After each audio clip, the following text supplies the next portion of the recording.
Next degree పొద్దుటూరులో చేశాను. ఆ degree చేసే టైంలో యాక్చువల్గా ఎగ్జామ్స్ కూడా ఎగ్గొట్టి సినిమాలు చూసేవాడిని. సినిమాలు అంటే అంత ఇంట్రెస్ట్. ఆ టైంలో మామూలుగానే పేరెంట్స్ చదువుకుంటే బాగుంటుంది, చదువుకోవాలి, చక్కగా ఉద్యోగం చేయాలని అనుకుంటూ ఉంటారు కదా. మరి మీరు మూవీస్ ఇట్లా ఎగ్జామ్స్ కూడా ఎగ్గొట్టేసి మూవీస్కి వెళ్తున్నారు, చూస్తున్నారంటే ఇంట్లో ఏం అనలేదా మిమ్మల్ని? ఇప్పుడు యాక్చువల్గా ఏంటంటే నేను ఏదో సాధించి గొప్పవాడి అవ్వాలనేది మా ఫాదర్ ఇంటెన్షన్. ఆయన ఏంటంటే చదివితే జాబ్ చేస్తాడు, నార్మల్ జీవితం, కానీ ఇది ఏదో సాధించాలనేది మా ఫాదర్ కూడా ఇంటెన్షన్ ఉండేది.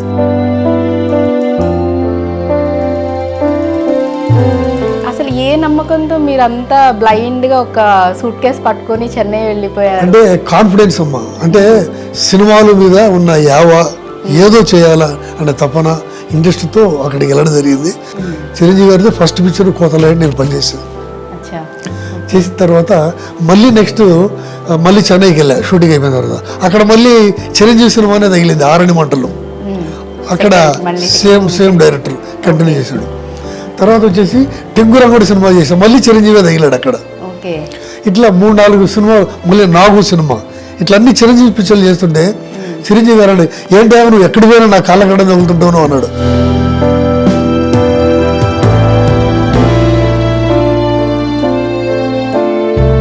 ఎంత టైం పట్టింది అసిస్టెంట్ డైరెక్టర్ నుంచి డైరెక్టర్ మారటానికి? దాదాపు ఒక 12 సంవత్సరాలు పట్టిందమ్మా. నేను కూడా ఎన్నోసార్లు ఫెయిల్యూర్ అయినా కూడా చీమలు పుట్టలు మళ్ళీ పెట్టినట్టుగా మళ్ళీ మొక్కవని ధైర్యంతో మళ్ళీ చేస్తున్నా. ఎప్పటికీ నిరుత్సాహం నాలోకి రానిది.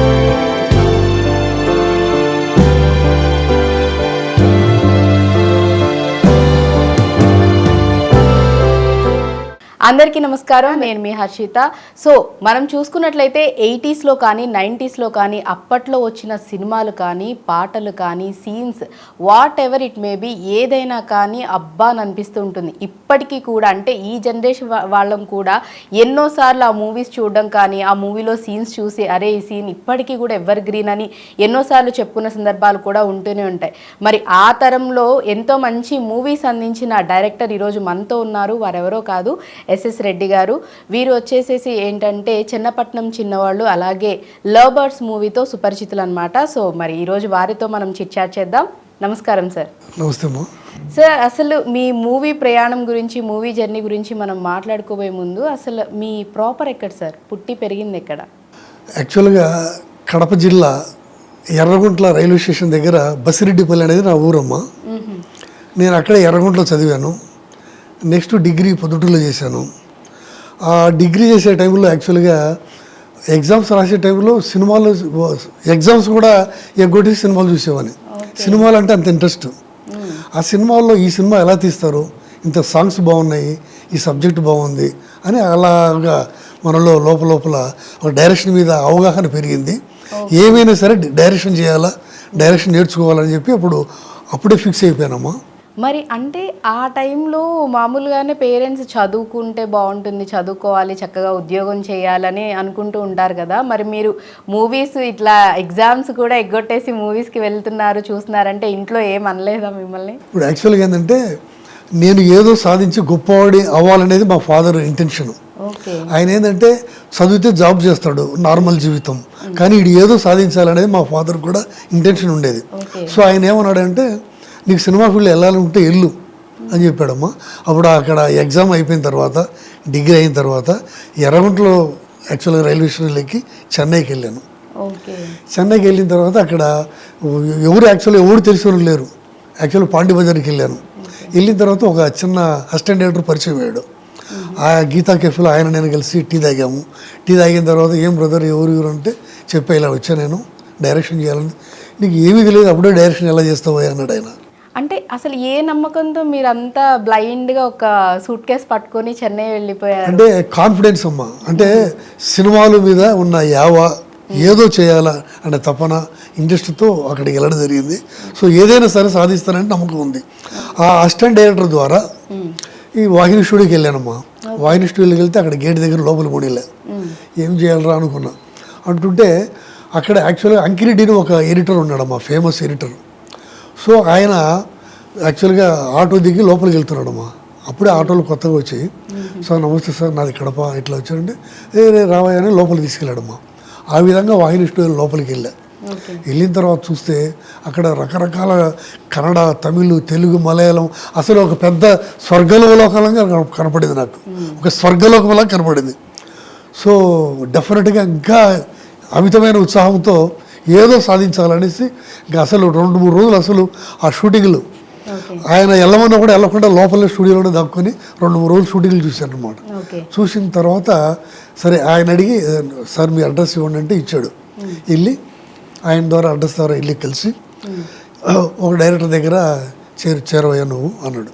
ఓకే, అంటే తర్వాత మీ ప్రయాణం గురించి మాట్లాడే ముందు ఇంకొక ప్రశ్న కూడా నాకు అడగాలనిపిస్తుంది. అంటే ఎవరన్నా యంగ్ అబ్బాయి, కాలేజీ కంప్లీట్ చేసిన అబ్బాయి, లేకపోతే కాలేజీ చదువుకుంటున్న అబ్బాయి, సడన్గా మూవీస్ అంటే ఇష్టం ఉన్న అబ్బాయి కూడా మూవీస్ ఇష్టపడడం వేరు, ఆ మూవీస్ని డైరెక్ట్ చేద్దామనే ఆలోచన రావడం వేరు. ఒక మనిషి అంటే డైరెక్ట్ చేద్దామనే ఆలోచన వచ్చిందంటే ఏదో ఒక సినిమా గట్టిగా ప్రభావం చూపించే ఉంటుంది. అలా మిమ్మల్ని డైరెక్షన్ వైపు వెళ్ళాలి, అసలు ఫిలిం ఇండస్ట్రీలోకి అడుగు పెట్టాలనే విధంగా మిమ్మల్ని బాగా ఎంకరేజ్ చేసిన, లేకపోతే మిమ్మల్ని బాగా ఇన్ఫ్లుయెన్స్ చేసిన మూవీ ఏంటి? ఆదుర్తి సుబ్బారావు గారి మంచి మనసులమ్మ, నాగేశ్వరరావు గారిది. ఆ సినిమా దాదాపు ఒక 20-30 సార్లు చూసాను ఆ రోజుల్లోనే.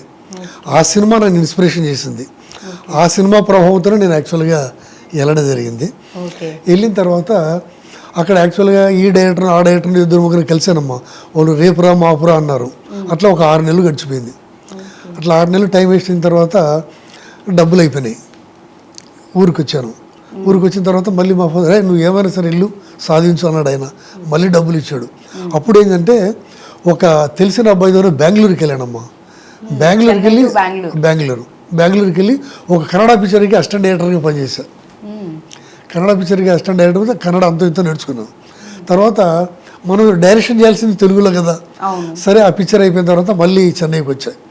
చెన్నైకి వచ్చిన తర్వాత చెన్నైలో మళ్ళీ అటు ఇటు తిరిగి లాస్ట్కి కే వాసు డైరెక్టర్ని పట్టుకున్నానమ్మా. కోతల రాయుడు సినిమాలో అసిస్టెంట్ డైరెక్టర్గా చేశాను. ఆ సినిమా హైదరాబాద్లో షూటింగ్ జరిగింది. హైదరాబాద్లో సారథి స్టూడియో, తర్వాత ఈ భాగ్యనగర్ స్టూడియో ఇక్కడ అంతా జరిగిందమ్మా. ఆ పిక్చర్ చిరంజీవి గారు హీరో. చిరంజీవి గారితో ఫస్ట్ పిక్చర్ కోతల రాయుడు నేను పనిచేశాను. చేసిన తర్వాత మళ్ళీ నెక్స్ట్ మళ్ళీ చెన్నైకి వెళ్ళా. షూటింగ్ అయిపోయిన తర్వాత అక్కడ మళ్ళీ చిరంజీవి సినిమా అనేది తగిలింది ఆరణి మంటల్లో. అక్కడ సేమ్ డైరెక్టర్ కంటిన్యూ చేశాడు. తర్వాత వచ్చేసి టెంగురంగడు సినిమా చేశాడు. మళ్ళీ చిరంజీవి తగిలాడు అక్కడ. ఇట్లా 3-4 సినిమాలు, మళ్ళీ నాగు సినిమా, ఇట్లా అన్ని చిరంజీవి పిక్చర్లు చేస్తుంటే చిరంజీవి గారు అన్నాడు ఏంటి నువ్వు ఎక్కడి పోయినా నా కాళ్ళ కడ తగులుతుంటావు అన్నాడు. నా పేరు యాక్చువల్గా సుధాకర్ రెడ్డి అమ్మ అప్పట్లో. అయితే వేరే అతను కూడా సుధాకర్ రెడ్డిని ఒక అతను ఉన్నాడు. సరే కన్ఫ్యూజ్ వస్తుందని చెప్పి నేనే సింగం సుధాకర్ రెడ్డిని ఎస్ఎస్ రెడ్డిగా మార్చుకున్నా. ఏమయ్యా సుధాకర్ ఎప్పుడు నా కాళ్ళ గడ్డ తగులుతున్నావు అన్నాడు. అంటే తర్వాత పేరు మార్చుకున్నాను అనుకోండి. సో ఆ విధంగా చిరంజీవి గారితో 4 సినిమాలు కంటిన్యూగా పనిచేశానమ్మా. సో ఆయనతో వర్కింగ్ ఎక్స్పీరియన్స్ ఎలా ఉండేది అప్పుడు? అసలు ఆయన ఒక ఎనర్జీ అనుకోండి. ఆయన గొప్పోడు అవుతాడు నేను ఆ రోజుల్లోనే ఊహించాను. ఎలాగంటే అమ్మా కోతల రాయుడు సినిమా షూటింగ్ భాగ్యనగర్ స్టూడియోలో జరుగుతుంది. డాన్స్ మాస్టర్ తారా రావాలి, ఎక్కడ చెన్నై నుంచి హైదరాబాద్కి రావాల్సి ఉంటే ఆమె ఫ్లైట్ లేట్ అయ్యి రాలే. ఆ సాంగ్ మరి ప్రొడ్యూసర్ డైరెక్టర్ ఇది అవుతారు కదా. సో ఆయనే డ్యాన్స్ కంపోజ్ చేసి ఆయనే యాక్ట్ చేసి ఎంత ఎంజాయ్ అంటే ఈ మన సింహం పిల్లలాగా ఎగిరి చేసేవాడు. అప్పుడే అనుకున్నా ఇతను మామూలుడు కాదు, ఒక శక్తి అవుతాడని. సో అనుకున్నట్టు గొప్పడే. సో ఆ విధంగా నేను అసిస్టెంట్ డైరెక్టర్గా ఉన్నప్పుడే నాకు చిరంజీవితో 4 సినిమాలు. పెద్ద వాళ్ళతోనే మీరు మీ ప్రయాణం అనేది స్టార్ట్ చేశారు. సో అంటే యాక్చువల్లీ ఇప్పుడు మీరు తమిళ్లో అక్కడికి వెళ్ళి చెన్నైలో ఉండి వర్క్ చేస్తూ ఉన్నారు కాబట్టి షూట్ పరంగా తెలుగు సినిమాలకే మీరు అసిస్టెంట్ డైరెక్టర్గా వర్క్ చేసినా బయట మొత్తం ఎక్కడికన్నా వెళ్ళాలన్నా చేయాలన్నా చెన్నైలో కొంచెం మరి మీకు ఎప్పుడు కష్టం అనిపించలేదా భాషతో? ఏం లేదమ్మా, ఒక 2-3 ఇయర్స్ కల్లా ఆటోమేటిక్గా ఈ మాట ఆ మాట మాట్లాడుతుంటే ఆటోమేటిక్గా వచ్చేది. ఒక్కొక్క అక్షరమే నేర్చుకున్నా చదవటం. ఆ విధంగా తమిళ్ పెద్ద ప్రాబ్లం రాలేదు. ఒక 2-3 ఇయర్స్ లోపల తమిళ్ మీద మంచి పట్టు వచ్చేసి బాగా నేర్చుకున్నాను. సో ఆ విధంగా అంటే మీ ప్రస్థానం అనేది మొదలైంది అంటున్నారు. సో అసిస్టెంట్ డైరెక్టర్గా ఎన్ని మూవీస్కి వర్క్ చేశారు? నేను అసిస్టెంట్ డైరెక్టర్గా దాదాపు ఒక 10 సినిమాలు చేశానమ్మా. తర్వాత భార్గవార్డ్స్లో జాయిన్ అయ్యానమ్మా. అక్కడ అర్జున్తో మన్నెవులో మనగాడు పనిచేశా. మనిషికో చరిత్ర తాదిరెడ్డి ప్రసాద్ డైరెక్షన్లో చేశాను. తర్వాత నాగార్జునతో మురళీకృష్ణ చేశానమ్మా. తర్వాత బాలకృష్ణతో మూవగోపాలుడు పనిచేశాను. ఈ విధంగా భార్గవర్స్లో చాలా పిక్చర్లు నేను పనిచేశానమ్మా. అక్కడ తమాషా చెప్తా సరదాగా. చెప్పండి. మా భార్గవర్స్ ఆఫీసు మెడ్రాస్లో ఇటు రామకృష్ణ స్ట్రీట్లో ఉండేది. మా ఆఫీస్ ఎదురుగా అల్లు రామలయ్య గారి ఇల్లు ఉండేది. అల్లు రామలయ్య గారి ఇల్లు. ఆ ఇంటికి అందరూ వచ్చేవాళ్ళు. ఎవరు? చిరంజీవి గారు కానీ, తర్వాత అందరూ మొత్తం తర్వాత అప్పుడైతే పవన్ కళ్యాణ్ అంత పెద్ద హీరో కూడా కాదు, ఇంకా ఆర్టిస్టే కాలే. సో సన్నగా ఉండేవాడు. చిరంజీవి తమ్ముడు చిరంజీవి తమ్ముడు అనేవాడు. సో ఆ విధంగా చిన్నప్పుడు అందరినీ మామూలుగా చూశానమ్మా. సో ఆ విధంగా అంటే మీరు అసిస్టెంట్ డైరెక్టర్గా మూవీస్లో మీ ప్రయాణం అనేది స్టార్ట్ చేశారు అంటున్నారు. ఆ తర్వాత ఒక గొప్ప విషయం చెప్తానమ్మా. ఆరణి మంటలని షూటింగ్ నేను పనిచేస్తున్నాను. పనిచేసేటప్పుడు యాక్చువల్గా మెడ్రాస్లో మబ్రీస్ హోటల్ ఏదో సమ్ హోటల్ ఉండేది మాది ఉత్తరాల. ఇప్పుడు ఆ హోటల్లో షూటింగ్ జరుగుతుంటే ఆ టైంలో చిరంజీవి గారి మ్యారేజ్ అనమాట. మ్యారేజ్ ఫిక్స్ అయింది. చిరంజీవి గారి ఇంకా వైఫ్ కాలే ఆమె వచ్చారనమాట. చిరంజీవి గారు అందరూ చెప్పారు, మా అందరికి పరిచయం చేసి, నేను అల్లు రామలయ్య గారి అమ్మాయిని పెళ్లి చేసుకుంటాను బారంటే మేమందరం అప్పట్లో అల్లు రామలయ్య అంటే గ్రేట్ కదమ్మా. సో అల్లు రామలయ్య గారి కూతుర్ని చిరంజీవి చేసుకున్నాడని మేమంతా కొంచెం ఒక ఆశ్చర్యంగా సరదాగా అట్లా అనమాట. అసిస్టెంట్ డైరెక్టర్ నుంచి మీరు డైరెక్టర్గా అంటే ఎప్పుడు మారారు? ఏ సినిమాకి మీరు డైరెక్షన్ అనేది స్టార్ట్ చేశారు? ఎంత టైం పట్టింది అసిస్టెంట్ డైరెక్టర్ నుంచి డైరెక్టర్ మారటానికి? దాదాపు ఒక 12 సంవత్సరాలు పట్టిందమ్మా. నేను ఏ సినిమాలు పనిచేశానంటే చెప్పాను కదా, కోతల రాయుడు, ఆరణి మంటలు, టింగురంగుడు, నాగు, శుభముహూర్తం, మన్నెముల మునగాడు, తర్వాత మురళీకృష్ణుడు, ఇట్లా హీరో కృష్ణతో దొంగోడు వచ్చాడని పనిచేశానమ్మా. కోడి రామకృష్ణ గారి డైరెక్టర్. తర్వాత దొంగ కాపురం అనే పిక్చర్కి కో డైరెక్టర్గా పనిచేశాను, కళ్యాణ్ చక్రవర్తి హీరో. సో ఆ విధంగా పనిచేసేటప్పుడు కోడి రామకృష్ణ గారి దగ్గర పనిచేసేటప్పుడు ఆ దొంగ కాపురంలో యాక్ట్ చేయడానికి 2 వ్యక్తులు వచ్చారు కడప నుంచి. వచ్చి చూసి యాక్చువల్గానే మన ఊరేడే అది ఇది అన్నారు. నువ్వు సినిమా చేస్తావా అన్నాడు. మీరు ఛాన్స్ ఇస్తే ఎందుకు చేయనన్నా. సో ఆ విధంగా మా కడప వాళ్ళే నా సినిమాలో, అదే నేను కోఆర్డినేటర్గా పనిచేసే సినిమాలో యాక్ట్ చేయడానికి వచ్చి నన్ను చూసి ఇంప్రెస్ అయ్యి వాళ్ళు అవకాశం ఇచ్చారు. ఆ విధంగా నేను చిన్నప్పటి నుంచి నడిపించారు, డైరెక్షన్ చేయడం జరిగింది. ఓకే, ఆ రకంగా మీ ప్రయాణం అనేది డైరెక్షన్ వైపు మళ్ళిందనమాట. సో అంటే మీరు అప్పటికే అసిస్టెంట్ డైరెక్ట్గా చేస్తున్నారంటే మీకు అప్పటికే తెలిసి ఉంటాయి సినిమాలో అప్స్ అండ్ డౌన్స్ ఎలా ఉండే, ఎటువంటి సిచ్యువేషన్స్ ఫేస్ చేయాలి ఇవన్నీ అని. సో అప్పటికే అంటే మీరు స్ట్రాంగ్గా ఫిక్స్ అయిపోయారా? ఎలా ఉన్నా ఏం జరిగినా కానీ నా స్క్రిప్ట్ స్ట్రాంగ్గా ఉంది, సో నేను తీయాల్సిందే అని మీరు క్లియర్గా ఉన్నారు అప్పుడు? అవును, ఎందుకంటే యాక్చువల్గా అది రీమేక్ పిక్చర్ అమ్మా. మలయాళం పిక్చర్ నాడోడి కట్ అని మలయాళం పిక్చర్ రీమేక్ చేసాము. రీమేక్ చేసి దాంతో హీరోగా మన రాజశేఖర్ గారిని పెట్టాము, హీరోయిన్గా జీవిత, చంద్రమోహన్ పెద్ద ఆర్టిస్ట్ అప్పట్లో. పెద్ద పెద్ద కాస్టింగ్, అందరూ కొత్త వాళ్ళే లేరు, అంత పాతలు పెట్టి ఆల్రెడీ ఎస్టాబ్లిష్ అయిపోయి ఉన్న వాళ్ళు. సో వాళ్ళతోనే మీరు డైరెక్ట్ చేయడం జరిగింది. సో రాజశేఖర్ గారితో, చంద్రమోహన్ గారితో, వీళ్ళతో మీ వర్క్ ఎక్స్పీరియన్స్ ఎలా ఉండేది? చంద్రమోహన్ చాలా సరదాగా ఉండేవాడమ్మా. అప్పట్లో రాజశేఖర్ అప్కమింగ్, ఆయన కూడా చాలా ఫ్రీగా ఉండేవాడు, ఫ్రెండ్లీగా జరిగేది. గొప్ప విషయం ఏంటంటే ఆ రోజుల్లో వాళ్ళిద్దరికి లవ్ నడిచేది. అవును, కానీ గొప్ప విషయం ఏంటంటే వాళ్ళు లవ్ నడిచిన కూడా నిజంగా పెళ్లి చేసుకొని గొప్ప లవర్స్ అనిపించుకున్నారు. అంటే మీ మూవీ స్టార్ట్ అవ్వక ముందు నుంచే వాళ్ళు లవర్సా, లేకపోతే మీ జస్ట్ నా మూవీ టైంలోనే అనుకోండి ప్రేమలో పడ్డారు. సో ఆ విధంగా అయితే ఏంటంటే పెళ్లి చేసుకొని ఆ లవ్ను కంటిన్యూ చేశారు కాబట్టి నిజంగా గ్రేట్ లవర్స్ అని చెప్పొచ్చు. ఓకే, సో అంటే జీవిత గారిది కూడా ఎట్లా ఉండేది ఆవిడతో మీ వర్కింగ్? ఆమె అప్పట్లో చాలా ఫ్రీగా ఉండేవాళ్ళమ్మ. ఈ కారవాన్లు కానీ ఈ బిల్డప్లు కానీ ఏమీ లేవు, చాలా సింపుల్. షార్ట్ చెప్తానే టకటక చేసేవాళ్ళు. అంతా ఇంత బిల్డప్లు లేవు ఆ రోజుల్లో, ఏమి లేదు, చాలా సింపుల్. వాళ్ళు అప్పట్లో అన్ని అంబాసిడర్ కార్లే. మీరు నమ్ముతారో నమ్మరో, ఒక పిక్చర్ గేదెలను తోలేదు ఉంది ఆ పిక్చర్లో. నేను చంద్రమోహన్ రాజశేఖర్కి దాదాపు 25 రూపాయల్లో డ్రెస్ కొనానమ్మా, నిక్కరు బనేను. 50 రూపాయలు ఇద్దరి డ్రెస్. ఆ డ్రెస్ వేసుకున్నారు. ఎలా చేయమంటే అలా చేసేవాళ్ళు. అప్పుడు ఇది ఏంటి అని అడిగేవాళ్ళే కాదు, చాలా సింపుల్గా హ్యాపీగా నడిచేది. సో డైరెక్టర్ ఎలా చెప్తే అలా చేసేవాళ్ళు. రాజశేఖర్ కూడా ఏమి సలహాలు చెప్పేవాడు కాదు. మరి ఇప్పుడు ఏదో మరి మనకు తెలియదు, కానీ అప్పట్లో చంద్రమోహన్ అయితే అసలు చెప్పింది చేసుకొని ఇంకా ఎంకరేజ్ చేసేవాళ్ళు, కానీ క్వశ్చన్లు వేసేవాళ్ళే కాదు. ఓకే, సో అంటే ఆ చిన్నపట్నం చిన్నోళ్ళలో ఏదన్నా బెస్ట్ సీన్, చాలా బాగా పండిన సీన్ ఏదన్నా మీకు నిజంగా చెప్పాలంటే చాలా ఉన్నాయి మా కామెడీ సీన్లు. అందులో కామెడీ సీన్లు చాలా బాగున్నాయి. నాకు యాక్చువల్గా నాకు కామెడీ అంటే చాలా ఇష్టం. ఇప్పుడు ఎవడైనా ఇద్దరు వ్యక్తులు కొట్లాడుతున్నారు అనుకోండి, నేను అటు సైడే పోను, అంటే హ్యాపీగా ఉండాలనే మనస్తత్వం. ఒకవేళ ఏదన్నా గలాట జరిగితే వాళ్ళిద్దరిని రాజీ చేయాలనే ట్రై చేస్తా, కానీ మనం అదనమాట. సో ప్రేక్షకులు చూసిన వాళ్ళు చక్కగా మీ సినిమా చూసి హాయిగా నవ్వు. గొప్ప విషయం ఏంటంటే ఆ పిక్చరు చిన్నప్పటి వచ్చిన వాళ్ళు ఈటీవీలో కొన్ని 100 సార్లు 1000 సార్లు పైన టెలికాస్ట్ అయింది. సంవత్సరానికి 4-5 టైమ్స్ వస్తూనే ఉంటుంది. సో తర్వాత అలాగే తమిళ్లో అరకోణం అనే పిక్చర్ డైరెక్షన్ చేశా, అది కూడా కలంజరి టీవీలో కొన్ని 100 సార్లు వచ్చింది. సో అంటే ఇప్పుడు తమిళ్లో కూడా మీరు డైరెక్ట్ చేస్తాను అంటున్నారు కాబట్టి మన తెలుగు ఆర్టిస్టులతో బాగుండేదా, మీకు వాళ్ళకి మధ్య అనుబంధం అనేది, లేకపోతే తమిళ ఆర్టిస్టులతో బాగుండేదా? అట్లేం లేదమ్మా, అంటే మనం ప్రొసీడ్ అయ్యేదాన్ని బట్టి ఉంటుంది అంతే. వాళ్ళు తమిళన్స్ తెలియనేమి ఉండదు, అంతా ఆర్ట్ ఈజ్ ఆర్ట్ కదా. సో వాళ్ళ ఇలా ఉంటారని ఏం లేదు, కానీ అది ఆ పిక్చర్ కూడా అరకాను పిక్చర్ చాలా బాగా పోయింది. అది పిక్చర్ బ్రహ్మాండంగా ఆడింది తమిళ్లో. తర్వాత కన్నడలో పిక్చర్ చేశాను, లవ్ బర్డ్స్ అని, ఇక్కడ కదా అక్కడ కన్నడలో లవ్ బర్డ్స్ చేశాను. తర్వాత ఈ 2-3 పిక్చర్లు నేనే ఓన్గా ప్రొడ్యూస్ చేశానమ్మా. డైరెక్షన్ నుంచి నేను నెక్స్ట్ అదే అడుగుదాం అనుకున్నాను, అంటే మీరు ప్రొడ్యూసర్ గా కూడా మారారని తెలిసింది. సో ఎన్ని మూవీస్ కి మీరు నేను దోషి అనే సినిమా ఓన్గా చేశానమ్మా, నవ్వుల సందడి అని ఒకటి చేశాను. తర్వాత ఇప్పుడు రంగమహల్ అనే పిక్చర్ పూర్తయింది, పోస్ట్ ప్రొడక్షన్ నడుస్తుంది.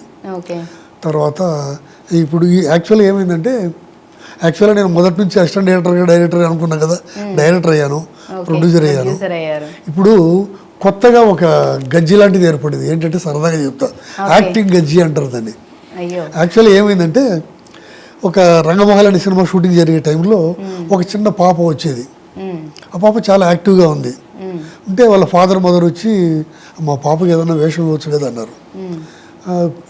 సినిమాలో ఏం వేషం లేవు, ఏదైనా సరదాగా చేద్దామన్నా ఒక చిన్న బిట్టు రాయండి ఆమె కోసం అన్నారు. ఒక చిన్న బిట్టు జోక్ రాశా. ఏంటంటే, ఆ పాప ఏడుస్తూ వస్తుంది. ఏడుస్తూ వస్తే ఈ తాత క్యారెక్టర్ నేను వేసాను అనమాట. తాత క్యారెక్టర్ వేయకముందు జోక్ రాశా కానీ మరి ఏంటంటే ఆ జోక్ యాక్ట్ చేయడానికి తాత కావాలి. తాత ఎవరు దొరకలే. సరే మీరే యాక్ట్ చేయండి సార్. నాకు అంతవరకు యాక్టింగ్ అనేది ఇంట్రెస్ట్ లేదు. సరే ఏంటంటే చిన్న బిట్టు చెప్తానండి. ఆ పాప ఏడుస్తూ వస్తుంది. ఏడుస్తుంది, ఎందుకమ్మా ఏడుస్తున్నావు అంటాను. పక్కింటి పిల్లోడు కొట్టాడు తాతయ్య అంటాడు. మరి పక్కింటి పిల్లోడు కొడితే నువ్వేం చేస్తున్నావు, నువ్వు 4 అంటించచ్చు కదా అంట. నేను అంటించలేదు కానీ వాడి చెవి కొరికాను, ఇదిగో చెవి ముక్క అని చూపిస్తుంది. మరి చెవి కొరితే వాళ్ళు ఊరుకుంటారు, వచ్చి కొడతారు కదా, షాక్. అది 1 మినిట్ పైన బిట్ వచ్చిందమ్మా. అది ఒక చిన్న ఛానల్లో పెట్టారు, వైరల్ అయింది. సో వైరల్ అయింది, దాన్ని అన్ని చోట్ల పంపారు కదా. చూసేటప్పటికి లండన్లో, తర్వాత అమెరికాలో నా బంధువులు ఉన్నారు, వాళ్ళు చూశారు, అరే నువ్వు బాగా చేసావు. సో దాంతో నాకు యాక్టింగ్ ఇంట్రెస్ట్ కలిగింది. ఏదో గజ్జి అంటారు చూసారా, అలాగే ఇప్పుడు ప్రొడ్యూసర్ కంటే డైరెక్టర్ కంటే కూడా యాక్టింగ్ మీద ఇంట్రెస్ట్ పెరిగింది. నేను మీరు నమ్ముతారని ఎవరు చాలా బిట్లు యాక్ట్ చేస్తున్నాయి ఈ మధ్య, ఇవి చిన్న చిన్న కామెడీ జోక్స్. వాటి మీద ఇప్పుడు కామెడీ మీద ఇంకా చాలా చేద్దామని డిసైడ్ అయ్యాను.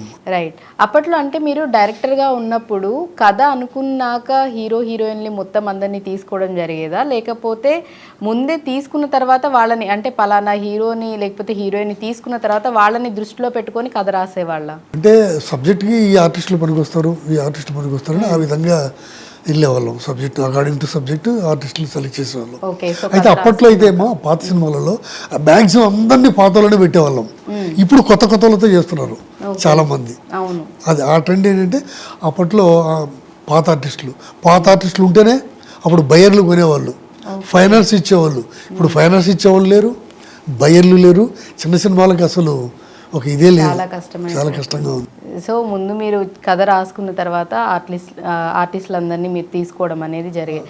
సో ఎప్పుడైనా మీరు డైరెక్ట్ చేసిన మూవీస్లో కనుక ఏదైనా సీన్ షూట్ చేస్తున్నప్పుడు ఒకవేళ అది మీరు తీస్తున్నప్పుడు బాగా అనిపించకపోతే అప్పటికప్పుడు మళ్ళీ కట్ చెప్పేసి అప్పటికప్పుడు మళ్ళీ ఏమన్నా లిటిల్ బిట్ చేంజెస్ స్టోరీలో చేంజెస్ చేసి మీరు మార్చి చేయించడం ఏమైనా జరిగిందా? యాక్చువల్గా ఏంటంటే నాకు రైటింగ్ అంటే బాగా ఇంట్రెస్ట్.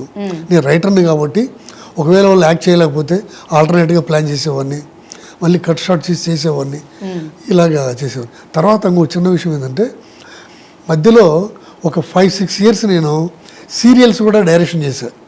మధుమోహన్ కాల్ అని మంచి కెమెరామ్యాను, ఆయన మిస్సెస్ రూపాదేవి గారు, వాళ్ళిద్దరూ సహకారంతో నేను ఒక 5-6 ఇయర్స్ సీరియల్స్ కూడా చేశాను. సో నేను ఎప్పుడు లైమ్ లైట్లోనే ఉన్నానమ్మా. ఓకే, అంటే తెలుగు తమిళ్ రెండిట్లో చేశారా లేకపోతే సీరియల్ తెలుగులోనే చేశాను, ఓకే, తమిళ్లో పిక్చర్ చేశాను, కన్నడలో చేశాను.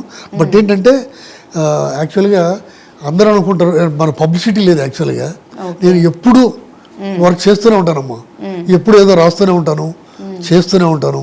సో అది అయితే ఇప్పుడు నా అంబిషన్ డైరెక్షన్ కంటే ప్రొడ్యూసర్ కంటే యాక్టింగ్ మీద పెరిగింది. ఓకే, మీరు తీసిన ఈ 15 సినిమాల్లో చూసుకున్నట్లయితే మీకు బాగా పేరు తీసుకొచ్చిన సినిమా ఏంటి? చిన్నపట్నం చిన్నోలే అని చెప్పాలమ్మా. ఓకే, సో అదే అది తర్వాత తమిళ్లో అరక్కోణం. ఓకే, బాగా సంతృప్తినిచ్చింది, అంటే మనసుకి చాలా హాయినిచ్చింది ఈ సినిమా. అబ్బా ఎన్నిసార్లు తలుచుకున్నా కానీ సాటిస్ఫాక్షన్ ఇచ్చిన అదే అదే ఈ సినిమానేమో చిన్నపట్నం. తర్వాత తమిళ్లో అరక్కోణం, అది కూడా చాలా బాగుంటుంది, క్రైమ్ సబ్జెక్ట్ అమ్మా. ఓకే, అండ్ అలాగే మూవీ తీస్తున్నాము అంటే డైరెక్టర్కి కూడా చాలా వెనుక స్ట్రగుల్స్ ఉంటాయి. అందరిని ఆర్టిస్టులు వాళ్ళు టైంకి రావాలి, షెడ్యూల్ అంతా ప్రాపర్గా రన్ అవ్వాలి, ఈరోజు ఏవైతే సీన్స్ షార్ట్స్ అనుకున్నాయి కంప్లీట్గా ఫినిష్ చేసుకొని వెళ్ళాలనే ఆ టెన్షన్ మొత్తం ఉంటుంది. అందరినీ గ్యాదర్ చేసుకొని అది ప్రాపర్గా వచ్చిందా లేదా కూడా చూస్తాం. కొన్ని సందర్భాల్లో చూసుకున్నట్లయితే వేరే లొకేషన్స్లో వెళ్ళి షూట్ చేయాల్సిన సందర్భాలు కూడా బాగానే ఉంటాయి. సో మీరు అలా ఎప్పుడన్నా అంటే వేరే ప్లేసెస్కి షూట్స్కి వెళ్ళినప్పుడు ఏమన్నా సఫర్ అయింది, ఇబ్బంది పడిన సందర్భాలు ఏమైనా ఉన్నాయా? జనరల్గా ఏమి ఉండవు, ఉన్నా కూడా మళ్ళీ సర్దుకుంటుంటాము, అడ్జస్ట్ అవుతుంటాము. ఆ తర్వాత ఇంకా కొన్ని చిన్న 2-3 పాయింట్లు చెప్తానమ్మా. చెప్పండి. గ్రేట్ కోటరామకృష్ణ గారి దగ్గర నేను పనిచేశాను. 2 ఇన్స్టిట్యూట్లు ఉన్నాయి, మంచిగా చెప్తాను. ఆయన దొంగ కాపురం సినిమా డైరెక్షన్ వచ్చిందమ్మా. ఆయనకు 6 సినిమాలు డైరెక్షన్ ఉన్నాయి. ప్రొడ్యూసర్ వచ్చి డిపి రాజు, డైరెక్టర్ కోటరామకృష్ణ గారు. ఈ ప్రొడ్యూసర్ వెళ్ళి కథ చెప్పాలి ఎవరికి? కళ్యాణ్ చక్రవర్తి ఫాదరు ఎన్టీ రామారావు గారు తమ్ముడు త్రివిక్రమ గారికి. కథ చెప్పే టైము కోటరామకృష్ణ గారికి లేదు. కథ చెప్పకపోతే ఆయన డేట్లు ఇవ్వడు, ప్రొడ్యూసర్ ఫీలు. అప్పుడు కోటరామకృష్ణ గారు ఫోన్ చేశాడు, రెడ్డి నువ్వు ఏదో ఒకటి కథ చెప్పేసి తర్వాత చూసుకుందాము, ముందు ప్రొడ్యూసర్ ఫీల్ అవుతున్నాడు, డేట్లు కావాలన్నాడు. సరే అప్పుడు నేను అప్పట్లో అంబాసిడర్ కారులో వెళ్ళాం, త్రివిక్రమ గారి దగ్గరికి వెళ్ళాం. ఆయన ఇంత లోటాడు మజ్జిగ ఇచ్చాడు ఆయన నాకు, బాగా ఇత్తడి గ్లాసులో, సార్ రాగి దాంతో మజ్జిగ ఇచ్చాడు, తాగిన తర్వాత కథ చెప్పండి అన్నాడు. అంటే అది సరే డైరెక్టర్ గారు చెప్పారు నాకు. అయ్యో చెప్పమ్మా అన్నాడు. చెప్పానమ్మా. కోటరామకృష్ణ గారి కథ చెప్పలే, నా కథ ఏదో చెప్పాను. ఇంత బాగా ఉంది కథ, మరి ఎందుకు ఆయన చెప్పలేదంటే సార్ ఆయన చాలా బిజీగా ఉన్నారండి, సో నన్ను పంపారండి అంటే సరే ఓకే చేసుకోండి అన్నాడు. సో ప్రొడ్యూసర్ చాలా హ్యాపీ. తర్వాత వెళ్ళి డైరెక్టర్ గారు చెప్పారు, సార్ నేను ఏదో కథ చెప్పి ఓకే అన్నాడు. తర్వాత ఆయన రాసిన కథే అంతే కదా, దొంగ కాపురం. ఆయన గొప్ప విషయం చెప్పనమ్మా, మెడ్రాసులో ఒక గంటలో రాశాడు ఆయన కథ, గంటలో రాసి తర్వాత డైలాగ్స్ వేరే వాళ్ళు రాశారనుకోండి. అంటే అంత genius, hats up to Kota Ramakrishna. So ఆ విధంగా ఏదో కథ చెప్పి అడ్జస్ట్ చేసి. అంటే మీరు స్టోరీ నరేషన్ అనేది జస్ట్ మొత్తం ఆ 2.5 hours స్టోరీ మొత్తం ఎక్స్ప్లెయిన్ చేసేవాళ్ళు అప్పట్లో, లేకపోతే అంటే మెయిన్ ఒకటి ఉంటుంది కదా కథలో ప్రాణం అని అంటూ ఉంటారు. ఫస్ట్ ఏంటంటే డీటెయిల్గా చెప్పాలమ్మా, సాంగ్స్ అండి, ఫైట్స్ అండి, ఎక్కడెక్కడ ఇంటర్వెల్ పాయింట్ ఏంటి, క్లైమాక్స్ పాయింట్ ఏంటి, తర్వాత అందులో ఉన్న స్టఫ్ ఎక్కడెక్కడ ఉంటుంది, ఈ పాయింట్ 10 సీన్లలో ఈ మంచి పాయింట్ ఉంది, ఈ 10 సీన్లలో ఈ మంచి పాయింట్ ఉంది, అంటే ఆ 10 సీన్లో డల్గా ఉండకూడదు కదా. సో ఈ లోపల ఒక 3 సీన్లు డల్గా ఉంటే ఒకటనే స్ట్రాంగ్ సీన్ పడాలి. అట్లా ఆ విధంగా ప్లాన్ చేసుకుంటారు ఎప్పుడైనా. సో ఆ విధంగా ప్లాన్ చేశారు. ఇది కోటరామకృష్ణ గారి దగ్గర జరిగిన ఒక ఇన్సిడెంట్. రెండోది, పిక్చర్ పేరు చెప్పకూడదు, బాగుండదు. ఒక పిక్చర్ మళ్ళీ కోఆర్డినేటర్ నేను అక్కడ.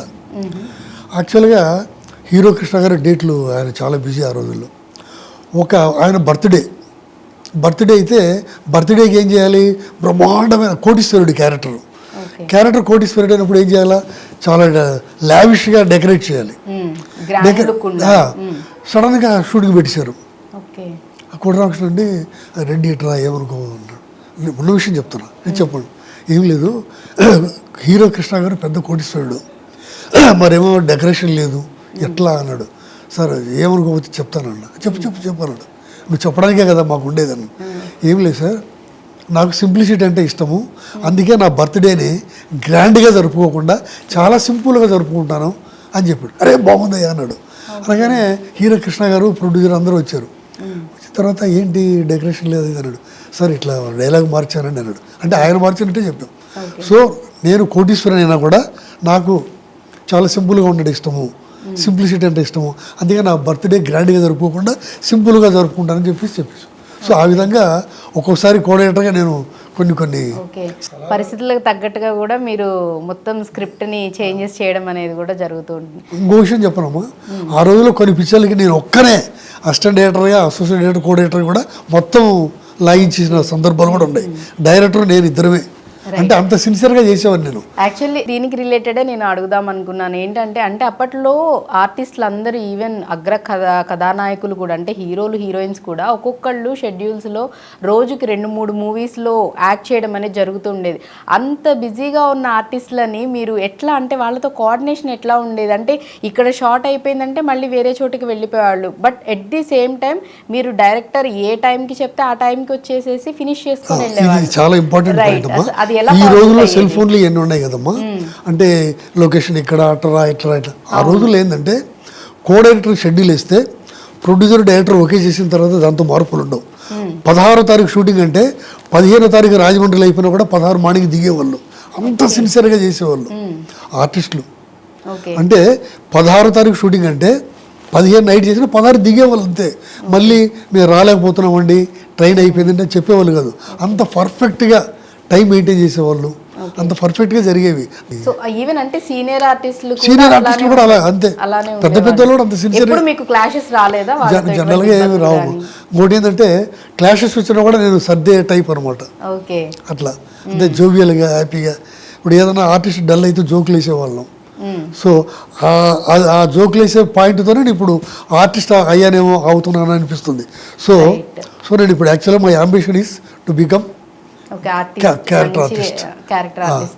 సో కామెడీ అంటే నాకు బాగా ఇష్టము, కామెడీ క్యారెక్టర్లు చేయాలి, కొన్ని నేనే చేయబోతున్నాను. అలాగే సార్, అంటే మీరు డైరెక్టర్గా ఎన్నో సినిమాలు చేయడం జరిగింది. ఇప్పుడు ఒక డైరెక్టర్ మూవీ తీస్తున్నప్పుడు తన మైండ్లో చాలానే ఉంటుంది. ఏ సీన్ ఎలా తీయాలి, ఏ విధంగా తీయాలి, ఓవరాల్గా మూవీ ఏ విధంగా రావాలి, తన పాయింట్ ఏం చెప్పాలనుకుంటున్నాడు ప్రేక్షకులకు అనేది ఒక డైరెక్టర్కి చాలా క్లియర్గా ఉంటుంది.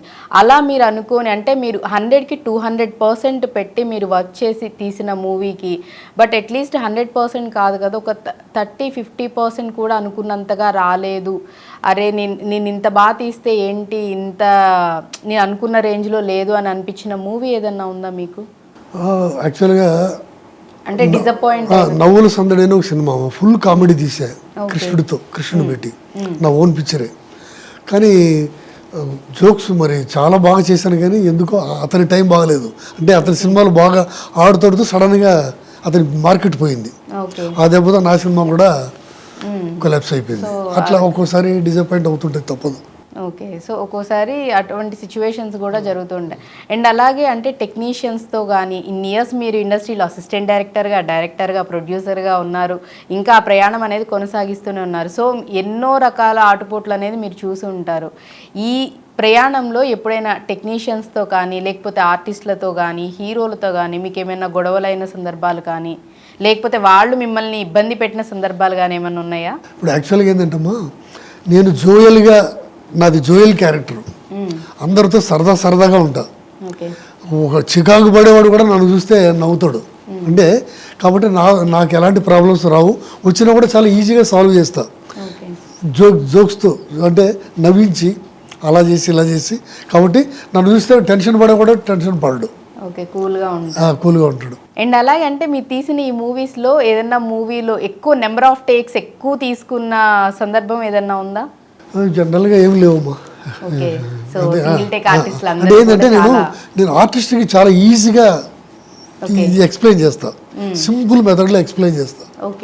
అట్లా ఆ విధంగా వాళ్ళు చాలా ఈజీగా చేయగలుగుతారు. సో అంటే మూవీస్కి సంబంధించి మీకు ఇంత పట్టుంది, ఇంత నాలెడ్జ్ ఉంది, అండ్ ఎన్నో ఇయర్స్ నుంచి మీ ప్రయాణం అనేది కొనసాగుతూ వస్తుంది. ఎందుకంటే ఇప్పుడు మిమ్మల్ని మీ గురించి చెప్పగానే చిన్నపట్నం చిన్నోళ్ళు, లవ్ బర్డ్స్ కాకుండా మిగిలిన మూవీస్ ఫర్దర్గా చాలానే తీసినా ఎందుకు మీరు లైమ్ లైట్లోకి రాలేకపోయారు? అది యాక్చువల్గా ఏదో చెప్తారు, టైం అంటారు చూసారమ్మా. యాక్చువల్గా నా కృషి అయితే ఇప్పుడు కరెక్ట్గానే ఉంటుంది. ఒక్కోసారి మార్కెట్ డల్ అయ్యాం, ఆర్టిస్టులు వాళ్ళ యొక్క ఇమేజ్ డౌన్ అయ్యాం, ఇవన్నీ చాలా ఫ్యాక్ట్స్ ఉంటాయి. ఆ విధంగా కొన్ని సినిమాలు పోయినాయి, కొన్నింటిలో డబ్బులు కూడా వచ్చాయి మనకి.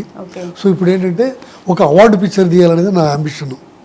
మహాత్మా గాంధీ క్యారెక్టర్ లాగా ఒక డ్రీమ్ ప్రాజెక్ట్ ఏంటంటే దానికోసం ఒక 6 పాటలు కూడా రికార్డ్ చేయడం జరిగింది. సో ఎప్పటికన్నా డ్రీమ్ ప్రాజెక్ట్ ఎప్పుడు కాదు, ఇమ్మీడియట్గా చేయబోతున్నామా. ఓకే, త్వరలో చేయబోతున్నారు. ఇప్పుడు ఏంటంటే ఒక మనిషి ఒక ఊర్లో దిగుతాడు, దిగిన తర్వాత ఆ ఊర్లో ఉండే ప్రాబ్లమ్స్ అన్ని సాల్వ్ చేస్తాడు.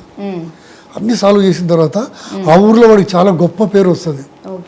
ఇడు బస్సులో దిగాడు, ఫస్ట్ ఒక 6 నెలలు ఉండి ఊర్లో ప్రాబ్లమ్స్ అన్ని సాల్వ్ చేశాడు, మళ్ళీ బస్సు ఎక్కి ఊరు వెళ్తున్నాడు. వాళ్ళందరికీ అఫెక్షనేట్, నువ్వు ఉండాలి ఈ ఊర్లో అంటే లేదు, నేను ఈ ఊరికి వచ్చి ఒక ఊరిని బాగు చేశాను.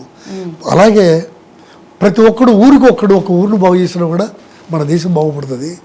గవర్నమెంట్ ప్రభుత్వం ఏదో చేయాలని కాదు, మనం ప్రజలుగా మనం ఎందుకు చేయకూడదు, మన ఊరిని బాగు చేయాలి. ఒక్కొక్క ఊరిని బాగు చేసినా కూడా మన దేశం సస్యశ్యామలమవుతుంది అనే కాన్సెప్ట్తో పాటలు రికార్డ్ చేయడం జరుగుతుంది. ఆ సినిమా చేయాలమ్మా. తర్వాత కామెడీ అంటే నాకు ఇష్టం కనుక కామెడీ క్యారెక్టర్లతో కొన్ని పంచెస్ అవి పెట్టి చేయాలని చూస్తున్నారు. సో దానికి అంటే మీ డ్రీమ్ ప్రాజెక్ట్ కోసం ముందుగానే అడ్వాన్స్ గానే ఆల్ ది బెస్ట్ సార్.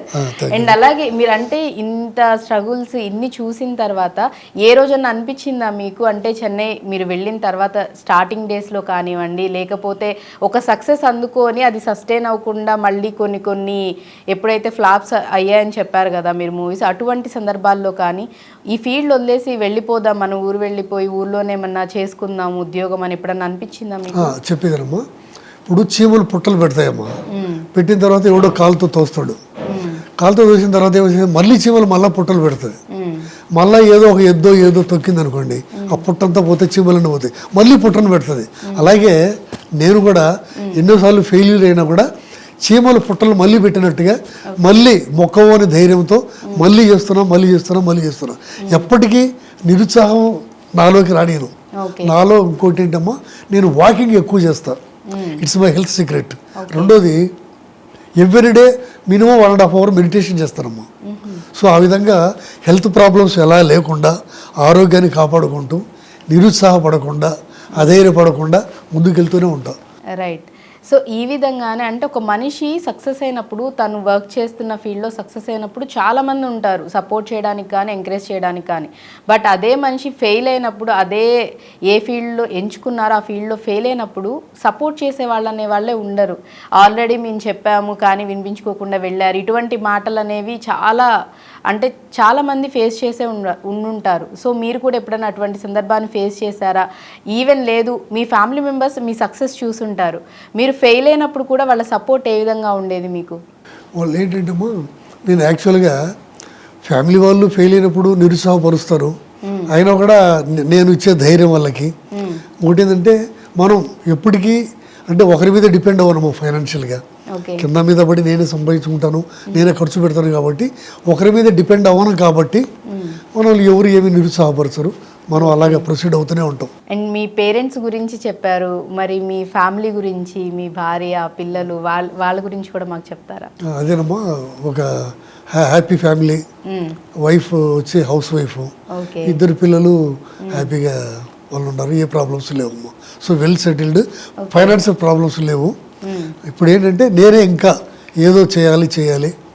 ఇప్పుడు అంటే మీరు సారీ టు ఇంటరప్ట్ యూ, పెళ్ళి చేసుకునే టైంలోనే మామూలుగా మూవీస్లో చేస్తున్నారంటే కొంచెం ఆలోచిస్తూ ఉండేవాళ్ళు. మరి ఏ ధైర్యంతో అప్పట్లో మీకు పిల్లని ఇద్దాం అనుకున్నప్పుడు ఏమైనా ఇటువంటి సిచ్యువేషన్స్ మీరు ఫేస్ చేశారా? ఫిలిం ఇండస్ట్రీ దీనిలో ఉన్నారు, అక్కడ చాలా ఇబ్బందులు ఎదురవుతూ ఉంటాయి, ఇలాంటివన్నీ ఆలోచించుకొని వద్దన్న సందర్భాలు ఏమైనా వచ్చాయా మీకు? ఆ ప్రాబ్లం రాలేదు, ఎందుకంటే బంధువుల అమ్మాయి కాబట్టి చాలా ఈజీగా జరిగిపోయింది. సో మీ భార్య గారి సపోర్ట్ ఏ విధంగా ఉండేది? ఏమి లేదు, మనం ఆమెను ఇబ్బంది పెట్టము ఎవరిని ఫ్యామిలీలో. అంటే మనం ఫైనాన్షియల్గా మనం అంత ఇంత సంపాదించి వాళ్ళకి ఇస్తుంటాం కాబట్టి ప్రాబ్లం రాదు, గోయింగ్ ఆన్ గెట్ ఆన్ అలా వెళ్ళిపోతుంది. సో మీరు ఒకవేళ డైరెక్షన్ అని మీరు ఫిలిం వీటిలో బిజీగా ఉన్నా కానీ మొత్తం ఫ్యామిలీని ఆవిడే చక్కబెట్టేవాళ్ళు, ఆవిడే చూసుకునేవాళ్ళు. అంటే ఫ్యామిలీకి ఎప్పుడు దగ్గరగానే ఉంటామా, ఇల్లు చూసుకునే కదా అబ్బాయి. సో ఆ ప్రాబ్లమ్స్ ఏమి లేవు. సో రెండు బ్యాలెన్స్ చేస్తూ అలా వెళ్ళేవని. సో అది అనమాట. సో అంత బిజీ షెడ్యూల్లో కూడా ఫ్యామిలీ పిల్లలకి వాళ్ళ టైం వాళ్ళ కేటాయిస్తూనే మీరు ఇవన్నీ షెడ్యూల్ చేసుకుంటూ ఉండేవాళ్ళు అనమాట. రైట్. ఇప్పుడు చూసుకున్నట్లయితే అండ్ ఇప్పుడు కూడా మీరు యాక్చువల్లీ వర్క్ చేస్తున్నాం అంటున్నారు. అప్పుడు ఇండస్ట్రీకి ఇప్పుడున్న ఇండస్ట్రీకి అంటే ఇప్పుడు వచ్చిన మార్పులు, ఎటువంటి మార్పులు వచ్చాయని మీకు అనిపిస్తుంది? ఇప్పుడు ఎంత కాస్ట్ పెరిగిపోయిందమ్మా. అప్పట్లో బిల్డప్లు లేవు, ఇప్పుడు బిల్డప్లు ఎక్కువ. ₹1 ₹100 పబ్లిసిటీ, మేము ₹100 చేసిన పబ్లిసిటీ అనేది ఉండేది కాదు. సో ఏదంటే ఏ టయానికి ఆ టైం అలా ఫాలో అవుతుంటేనే మనం కూడా గెట్ ఆన్ అవుతూ ఉంటాం. ఓకే, అంటే కొన్ని మంచికే జరిగాయనే సందర్భాలు కూడా ఉంటాయి కదా. పాత రోజుల్లో అప్పుడున్న సిచ్యువేషన్స్కి తగ్గట్టు అప్పుడు ఇండస్ట్రీ ఉంది, ఇప్పుడున్న సిచ్యువేషన్స్కి తగ్గట్టు ఇప్పుడు ఇండస్ట్రీ ఉంది. ఆ మార్పులు అనేవి అంటే మంచికే అని అంటారా సినిమాకి, లేకపోతే కొన్ని ఎఫెక్ట్ చూపిస్తున్నాయి కూడా ఉన్నాయంటారా? ఇప్పుడు మార్పు అనేది సహజమ్మా. ఆ రోజుల్లో చిన్న రేడియో ఉంటే అబ్బా వాళ్ళ ఇంట్లో రేడియో ఉంది అనేవాళ్ళు. తర్వాత టేప్ రికార్డర్ అంటే బా టేప్ రికార్డర్ ఉంది అనేవాళ్ళు. తర్వాత టీవీ వేస్తే ఊరందరూ ఆ ఇంట్లో వెళ్ళి టీవీ చూసేవాళ్ళు. ఇంకా తర్వాత మీకు తెలియదు మందికి అన్ని సెల్ ఫోన్లు అన్ని కామన్ అయిపోయాయి. సో మార్పు సహజం. సో మార్పు అనుకూలంగా పోతుండాలి. ఇప్పుడు నిజంగా చెప్పాలంటే ఇప్పుడు టెక్నాలజీ పెరిగింది, మంచి మంచి డైరెక్టర్లు వచ్చారు, మంచి మంచి ఆర్టిస్టులు ఉన్నారు, కమెడియన్స్ కానీ సాంగ్స్ కానీ. సో ఏ కాలానికి అది అయినట్టు కూడా అప్పటికంటే కూడా ఇప్పుడు తీసిపోయిన వాళ్ళు ఏమి లేరు. Hats off this people also. అనుగుణంగా మార్పు జరుగుతుంటుంది, మార్పు అనుగుణంగా మనం పోతుంటేనే మనం కూడా మూవ్ ఆన్ అవుతుంటాం. రైట్. అండ్ అలాగే కొంతమంది పెద్ద పెద్ద హీరోలు కూడా కొన్ని అంటే షోస్లో చెప్పడం జరిగింది, అప్పట్లో సోషల్ మీడియా లేవు కాబట్టి మేము చాలా హ్యాపీగా మూవీస్ చేసుకున్నాము, ఎటువంటి సిచ్యువేషన్స్ ఉన్నా కానీ అంటే అవి గుడ్ ఆర్ బ్యాడ్ ఏదైనా కానీ మాకు ఎటువంటి మా వర్క్కి ఇబ్బంది లేకుండా మేము షూట్స్ అనేవి చేసుకుంటూ ఉన్నాము. బట్ ఇప్పుడైతే కొంత చెప్పాలి అంటే ఇప్పుడు ఉన్నోళ్ళు చాలా ఎఫెక్ట్ అంటే చాలా ఫేస్ చేస్తున్నారని చెప్పడం కూడా జరిగింది. సో మీ పరంగా ఈ సోషల్ మీడియాలు ఇవన్నీ రావడం అనేది ఎంతవరకు ఎఫెక్ట్ చేస్తున్నాయి అంటారు మూవీ? ఇప్పుడు ఈ సోషల్ మీడియా అనేది ఇప్పుడు ఏదైనా మార్పు వస్తున్నప్పుడు దాని అనుగుణంగా వెళ్ళాల్సిందే, తప్పదు. ఇప్పుడు మనం సెల్ ఫోన్లు దాచిపెట్టుకోలేము, టెక్నాలజీని దాచిపెట్టలేము. సరే ఏదైనా సరే దాని అనుకూలంగా మనం వెళ్తుండాలి. ఓకే, అంటే పబ్లిసిటీ అనేది పాజిటివ్ వేలో వెళ్తుంది. ఇప్పుడు మనం మూవీస్ తో ఇప్పుడు చూసుకున్నట్లయితే ఒకటి కత్తి ఉందమ్మా, కత్తిని కూరగాయలు కోయడానికి వాడితే అద్భుతంగా ఉంటుంది, వేరే వాళ్ళ గొంతుకు వస్తే ఎట్లా? సో అలాగే ఈ యొక్క సోషల్ మీడియాను కూడా మంచికి వాడుకోవాలి, చెడుకు వాడకూడదు. మంచి మంచి ఇప్పుడు పబ్లిసిటీ చేసుకో, వ్యాపారాన్ని డెవలప్ చేసుకో, నీ యొక్క అడ్వర్టైజ్మెంట్ ఇసుకో, ఇట్లాంటివి చేసుకోవాలి. కానీ ఏవేవో మాట్లాడి అది వాడిని తిట్టి ఈయన్ని తిట్టి ఇలా చేయడం తప్పు కదా. సో కత్తిని మంచిగా కూరగాయల కోసం ఎలా వాడాలనో సోషల్ మీడియాను కూడా మంచి కోసం వాడండి, అది చాలా బాగుంటుంది. అలాగే సార్, ఇప్పుడు చూసుకున్నట్లయితే అంటే చిన్న మూవీలైనా లేకపోతే భారీ బడ్జెట్ సినిమాలైనా మూవీస్ వన్స్ రిలీజ్ అయిన తర్వాత ఇప్పుడు బాగా ప్రతి ఒక్క డైరెక్టర్ కానీ ప్రొడ్యూసర్ కానీ సఫర్ అవుతున్నది రివ్యూస్ మీద. అంటే మూవీ కథ అంతా బాగున్నా కూడా కొంతమంది కావాలని ట్రోల్ చేసి కథ అంతా నచ్చినా కూడా నెగిటివిటీని ఎక్కువ స్ప్రెడ్ చేస్తున్న వాళ్ళు ఉన్నారు. తీరా మళ్ళీ ఫస్ట్ డే ఓపెనింగ్ రోజు ఉన్న కలెక్షన్స్ వేరేలా ఉంటున్నాయి, ఒక 2-3 డేస్ తర్వాత మళ్ళీ కలెక్షన్స్ అనేవి మారిపోతున్నాయి. కొన్ని సినిమాలు మంచిగా ఉన్నా కూడా ఆడని సిచ్యువేషన్స్ కూడా నడుస్తూ ఉంది. సో ఈ రివ్యూస్ ఇట్లా చేయటం వల్ల మూవీస్కి చాలా ఎఫెక్ట్ అనేది పడుతుంది. ముఖ్యంగా ప్రొడ్యూసర్కి చాలా లాస్ ఉంటుంది, డైరెక్టర్కి కూడా ఆబ్వియస్లీ ఎంతో ఎక్స్పెక్టేషన్స్ పెట్టుకొని ఎంతోమంది ఆర్టిస్టులని తెచ్చిపెట్టి వాళ్ళందరినీ గ్యాదర్ చేసి ఒక మూవీ అనేది తీస్తాడు. But end of the day ఇన్ని రోజుల కష్టాన్ని ఈ రివ్యూవర్స్ ఒక్కరోజు రివ్యూ రాయటంతో ఒక్క నెగిటివిటీ క్రియేట్ చేసి రాయటం వల్ల మొత్తం అనేది బూడిదలో పోసిన పన్నీర్లాగా అయిపోతుంది. సో దానికి మీరేం చెప్తారు? యాక్చువల్గా అమ్మా, ఒక బిడ్డ పుట్టడం అనేది ఎంత కష్టమో ఆ తల్లికి తెలుసు. అలాగే ఒక సినిమా తీయాలంటే కథ ఎన్నుకోవాలి, మాటలు రాయాలి, పాటలు రాయాలి, పాటలు రికార్డ్ చేయాలి, ఆర్టిస్టులను సెలెక్ట్ చేయాలి, లొకేషన్లో చూడాలి, షూటింగ్ చేయాలి, షూటింగ్ తర్వాత ఎడిటింగ్ చేయాలి, డబ్బింగ్ చేయాలి, రికార్డింగ్, సౌండ్ ఎఫెక్ట్స్ ఎంతో చేసి అంతా చేసిన తర్వాత మళ్ళీ డబ్బులు ఉండవు, మళ్ళీ కష్టపడి రిలీజ్ చేయాలి. ఇంత కష్టపడి చేస్తే వాడు బాగలేదని ఒక మాట అంటే ఎంత తప్పు. అది నిజాయితీగా రాయాలి. కానీ అంత కష్టాన్ని సింపుల్గా ఏదో బూడిదలో పోసిన పన్నీర్ అంటారు సరే, అలా చేయడం చాలా తప్పు. అందులో సినిమా ఫీల్డ్లో ఉండి మన తల్లి కడుపు మనమే కొట్టినట్టుగా ఉంటుంది కదా, అలా చేయకూడదు, ఇది ద్రోహం. అది అంటే అప్పట్లో మీరు కూడా ఏమన్నా ఫేస్ చేశారు? అప్పట్లో ఏదన్నా కానీ ఆ రోజుల్లో ఏం లేదు, ఆ రోజుల్లో ఇవన్నీ ఈ సోషల్ మీడియా లేదు కదా, లేదు. డైరెక్ట్ రిలీజ్ అవుతుంది, బాగుందంటే చూసేవాళ్ళు, బాగాలేదంటే పోయేది. ఇప్పుడేంటి బాగున్నా కూడా బాగాలేదంటారు, బాగాలేకున్నా కూడా బాగుందంటారు. ఇది చాలా తప్పు, ఇలాంటివి జరగకూడదు, ఖండించాల్సిన విషయం ఇది. రైట్. అండ్ అలాగే చూస్తే పాత సినిమాలన్నింటిలో కూడా ప్రతి సినిమా ఒకవేళ కథ మీరు అన్నట్టుగా బాగుంది అంటే 50 డేస్ 100 డేస్ ఫంక్షన్స్ ఇంకా 175 డేస్ ఇట్లా ఆడిన సినిమాలు చాలానే ఉన్నాయి సూపర్ హిట్గా. అంటే సాంగ్స్ పరంగా కానివ్వండి, స్టోరీ పరంగా కానివ్వండి, ఎంతగానో అభిమానించి మళ్ళీ మళ్ళీ వెళ్ళి చూసి 100 రోజులు ఫంక్షన్ చేసిన ఎన్నో సినిమాలు అనేవి చూస్తూ ఉన్నాము. ఇప్పుడు అసలు అంటే ఒక వారం రోజులు మూవీ థియేటర్లో ఉండడమే చాలా కష్టమైపోతుంది. ఆ డిఫరెన్స్ అంటే ఎక్కడొచ్చిందంటారు? ఆ రోజుల్లో ఏంటంటమ్మా డిస్ట్రిక్ట్ సెంటర్లలో మాత్రమే రిలీజ్ అయ్యేది. అక్కడ అయిన తర్వాత మళ్ళీ తాలూకాకి వచ్చేది, తర్వాత చిన్న చిన్న విలేజ్కి వెళ్ళేది. ఇప్పుడేంటి ఒకేసారి ఇండియాలో స్టేట్లో వరల్డ్ వైడ్గా ఒకేసారి థియేటర్లోనే రిలీజ్ చేస్తున్నారు. సో అప్పుడు 100 డేస్ది ఇప్పుడు 3 రోజుల్లోనే బాగుంటే కలెక్షన్స్ వస్తున్నాయి. సో ఇది ఒక మార్పు, దీన్ని ఏం చేయలేము. బట్ ఏంటంటే సినిమా బాగుందంటే 3 రోజుల్లోనే మొత్తం అంతా వచ్చేస్తుంది. ఆ రోజుల్లో ఏంటంటే ఇంత ఒకేసారి ఇన్ని ప్రింట్లు వేసేవాళ్ళు కాదు. మొత్తం పెద్ద పెద్ద డిస్ట్రిక్ట్ సెంటర్లు వేసి తర్వాత అక్కడ 100 డేస్ అయ్యాక తర్వాత తాలూకా సెంటర్లకి తర్వాత చిన్న చిన్న థియేటర్లకు వచ్చేవి. సో ఆ విధంగా అప్పుడు 100 డేస్ ఆడేవి. ఇప్పుడు 100 డేస్ ఛాన్సే లేదు. ఏదో 50 డేస్ అనేది కూడా చాలా రేర్. ఎందుకంటే ఒకేసారి రిలీజ్ చేస్తున్నారు కాబట్టి అందరూ ఒకేసారి చూస్తున్నారు కాబట్టి 100 రోజులు ఆడడానికి ఛాన్స్ లేదు. రైట్. అండ్ ఈ మధ్య వచ్చిన ఓటీటీ ప్లాట్ఫామ్ ఇది కూడా అంటే చాలా వరకు ఎఫెక్ట్ చూపిస్తుంది మూవీ మీద అని అంటున్నారు. అంటే కొంతమంది చెప్తుంది ఏంటంటే ఓటీటీ రావడం అనేది కూడా చాలా మంచిదైంది, థియేటర్స్లో ఆడంది ఓటీటీలో బాగా రన్ అయ్యి అలా కూడా ప్రొడ్యూసర్స్కి కొంత మేలు చేస్తున్నది ఉందని కొంతమంది వాదన అయితే, ఇంకొంతమంది ఓటీటీలు రావటం వల్ల కూడా మూవీస్ ఎక్కువ రోజులు థియేటర్స్లో ఉంచట్లేదు, ఇమీడియట్గా కొత్త మూవీ వస్తుందంటే వీటిని ఓటీటీస్లోకి పంపించేయడం జరుగుతుంది, ఓటీటీ వాళ్ళు కొనుక్కుంటున్నారని చెప్తున్నారు. సో మీ పాయింట్ ఆఫ్ వ్యూలో ఏది కరెక్ట్ అంటారు? అంటే ఓటీటీ అనేది రావడం మంచిదే అంటారా మూవీ దీనికి, లేకపోతే ఎట్లా? ఓటీటీ అనేది ఇప్పుడు చిన్న సినిమాలు పెద్ద అన్ని థియేటర్లో రిలీజ్ చేయలేరమ్మా, చాలా థియేటర్లో రిలీజ్ చేయలేరు. తర్వాత కొన్ని థియేటర్లోనే చేయగలుగుతారు. అయినా ఆడినా ఆడకపోయినా ఓటీటీలో వేస్తే కొంతన్నా వస్తుంది కదా. సో వచ్చిన మార్పును మనం ఏం చేయలేం కాబట్టి ఓటీటీలో వేసి అంత ఇంత చిన్న సినిమాలకి అది బెటరే అవుతుంది. ఓకే. అండ్ అలాగే మూవీ ప్రమోషన్స్ కూడా అప్పట్లో ఏ విధంగా ప్రమోట్ చేసేవాళ్ళు? అంటే అప్పట్లో ఏమన్నా ప్రమోషన్స్ జరిగేవా మూవీస్ కోసం? అప్పట్లో ఏంటంటమ్మా సినిమా పత్రికలు ఉండేవి, సీతారా, జ్యోతి, సీతారేటెట్ అని. వాటిలో చూసి అబ్బా అనుకునే వాళ్ళం, అదే గొప్ప పబ్లిసిటీ.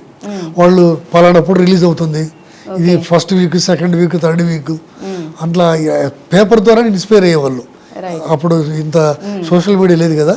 సో ఆ విధంగా అప్పట్లో అది ఆ టెక్నిక్, ఇప్పుడు ఈ టెక్నిక్. ఓకే. ఇప్పుడు చూస్తున్నట్లయితే అంటే పెద్ద బడ్జెట్ మూవీస్ కూడా మొత్తం ప్రమోషన్స్ అంటే రిలీజ్కి ఒక 1 వీక్ ముందు నుంచి అన్ని ప్లేసెస్కి వీళ్ళు మెయిన్ కాస్ట్ ఎవరైతే ఉన్నారో హీరో హీరోయిన్స్ డైరెక్టర్ వీళ్ళు ప్రతి ప్లేస్కి ప్రతి చోటకి వెళ్ళి సిటీస్కి పబ్లిసిటీ మూవీ ప్రమోషన్స్ అనేవి చేయటం ఇవన్నీ చేస్తూ ఉన్నా కూడా స్టిల్ ఎక్కడో వాళ్ళు ఎంత ఎక్స్పెక్టేషన్స్తో తీసినా కూడా ఆశించినంత ఫలితాలు అనేవి ఉండట్లేదు. సో ఎక్కడ లోపం అంటారు?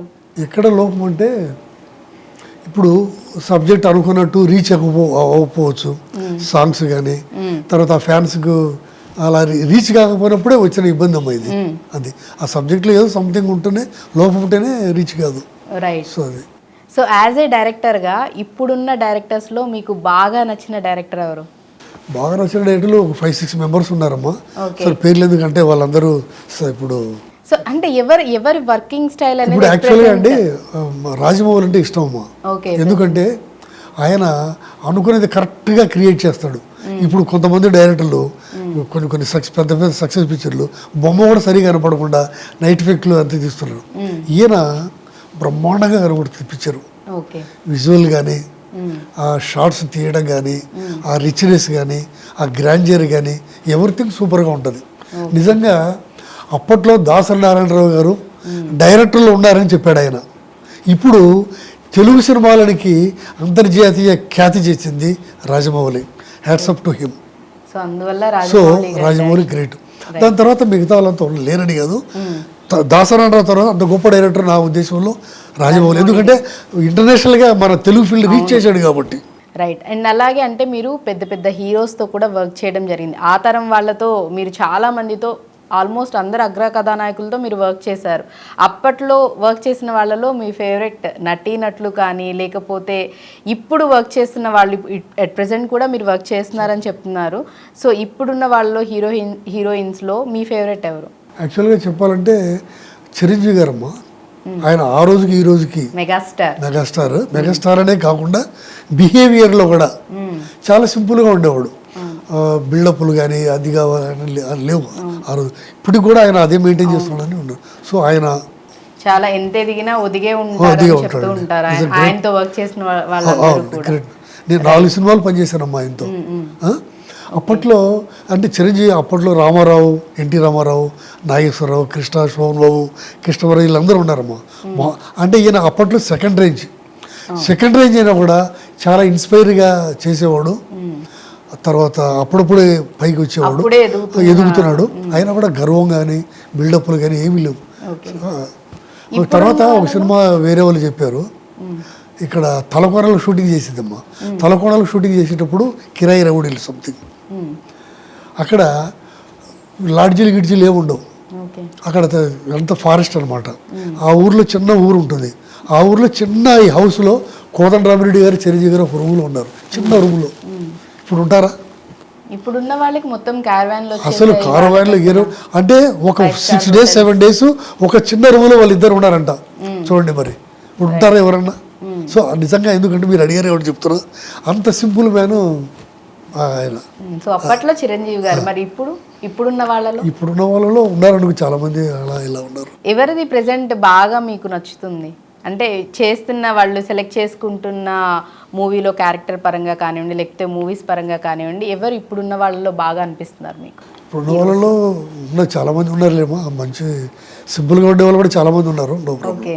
సో అందరూ బాగా చేస్తున్నారు, అందరూ నచ్చుతున్నారు అంటున్నారు. సో ప్రెసెంట్ కూడా మీరు మూవీస్లో యాక్చువల్లీ ఇంకా కంటిన్యూ తీస్తున్నాను అంటున్నారు కాబట్టి, సో ప్రెసెంట్ మీరు వర్క్ చేస్తున్న ప్రాజెక్ట్స్ ఏంటి? అంటే కొత్తగా మూవీస్కి మళ్ళీ డైరెక్ట్ చేస్తున్నారా, లేకపోతే మళ్ళీ సీరియల్స్లో కూడా మీరు వర్క్ చేస్తున్నారా? ఇప్పుడు రంగమహల్ అనే సినిమా నేనే ప్రొడ్యూసర్గా నేనే డైరెక్టర్గా చేస్తున్నామ్మా. షూటింగ్ అంతా అయిపోయింది, పోస్ట్ ప్రొడక్షన్ నడుస్తుంది. మంచి హర్రర్ పిక్చరు. తర్వాత సస్పెన్స్ లాస్ట్ వరకు ఉంటుంది. సాంగ్స్ ఉన్నాయి, 5 సాంగ్స్ ఉన్నాయి, 4 ఫైట్లు ఉన్నాయి, అందమైన హీరోయిన్. సో అంత కొత్త వాళ్ళతో చాలా బాగా తీశాను, పాటలు చాలా బాగా వచ్చాయి. సో ఇది ఒక 2-3 monthsలో ఇది బయటపడుతుందమ్మా. ఇదే ప్రొడ్యూసర్గా డైరెక్టర్గా రంగమహల్ ఒకటి చేస్తున్నాను. అంటే ఎప్పుడు రిలీజ్ అవ్వచ్చు? ఒక 3-4 monthsలో రిలీజ్ అవుతుంది. ఇది నా ఓన్ ప్రాజెక్ట్ ఫన్ సైడ్ నుంచి మళ్ళీ హారర్ జోన్ లో. అంటే యాక్చువల్గా చెప్పాలంటే అమ్మా, నా దగ్గర నేను యాక్చువల్గా స్టోరీ రైటర్ని. నా దగ్గర చాలా సబ్జెక్ట్స్ ఉన్నాయి. లో బడ్జెట్లో హర్రర్ పిక్చర్స్ కానీ, నా కామెడీ అంటే ఇష్టం, కామెడీ సబ్జెక్టులు కానీ, ఫ్యామిలీ కానీ, చాలా సబ్జెక్ట్స్ దాదాపు నియర్లీ ఒక 100 scripts రాసి పెట్టున్నాయి. ఓకే. అంటే ఇప్పుడు ఎవరైనా ఒక ప్రొడ్యూసర్ మీ దగ్గరికి వచ్చి లో బడ్జెట్లో కనుక మూవీ మాతో తీస్తారా అంటే, దానికి తగ్గ స్టోరీస్ మీ దగ్గర ఉన్నాయి అని అడిగితే తీద్దామని అంటే కనుక మీరు రెడీగా ఉన్నారా? నా దగ్గర ఆల్రెడీ సబ్జెక్ట్స్ ఉన్నాయమ్మా. ఏమి లేదు, ఆ గూట్లో నుంచి ఫైల్ తీసి దుమ్ము దులిపి వాళ్ళకి ఇవ్వడమే. అంటే అంత పక్కగా రాసి పెట్టాను. సో ఆ సబ్జెక్ట్స్ అవన్నీ ఎవరైనా ఇంట్రెస్ట్ ఉన్న వాళ్ళు ఉంటే వాళ్ళ దగ్గర నేనే వెళ్తాను, వాళ్ళు నా దగ్గర రావాల్సిన అవసరం లేదు. వాళ్ళు కావాలని ఒక చిన్న ఫోన్ చేస్తే. రైట్. సో ఈ ఇంటర్వ్యూ త్రూ అంటే ఎవరైనా లో బడ్జెట్లో కనుక మూవీని ప్రొడ్యూస్ చేయాలనుకుంటే హ్యాపీగా ఈయన దగ్గరికి వచ్చేసేసి చక్కగా అప్రోచ్ అయ్యి స్టోరీ విని ఒక మంచి మూవీని అయితే మీరు తీయొచ్చు అనమాట. సో ఈ విధంగా మీరు ఇప్పుడు కొత్తగా యాక్టింగ్ చేస్తున్నారు, మళ్ళీ అగైన్ మూవీస్ డైరెక్ట్ చేయడం, ప్రొడ్యూస్ చేయడం చేస్తున్నారు. సో చాలా షెడ్యూల్స్ అయితే ప్లాన్ చేసుకున్నారు. ఫైనల్గా సార్ మీరు ఇలానే ఇంకా మంచి మంచి మూవీస్ మళ్ళీ తీయాలి, కొత్తగా మంచి స్టోరీస్తో రావాలని కోరుకుంటున్నాం. అలాగే మీరు యాక్టింగ్ అంటే చాలా ఇష్టం, ఇప్పుడు అది ఖచ్చితంగా నేను ఆ డ్రీమ్ అని చెప్తూ ఉన్నారు, ఆల్రెడీ చేస్తున్నానని కూడా చెప్తున్నారు. సో మంచి రోల్స్ రావాలి యాజ్ ఆర్టిస్ట్గా. అంటే ఒక డైరెక్టర్గా మీరు ఎలా అయితే ప్రూవ్ చేసుకున్నారో ఆర్టిస్ట్గా కూడా మీరు చక్కగా నిలబడాలి, మంచి ప్రూవ్ చేసుకోవాలి, మంచి పాత్రలతో మమ్మల్ని అందరినీ అలరించాలని కోరుకుంటూ ధన్యవాదాలు.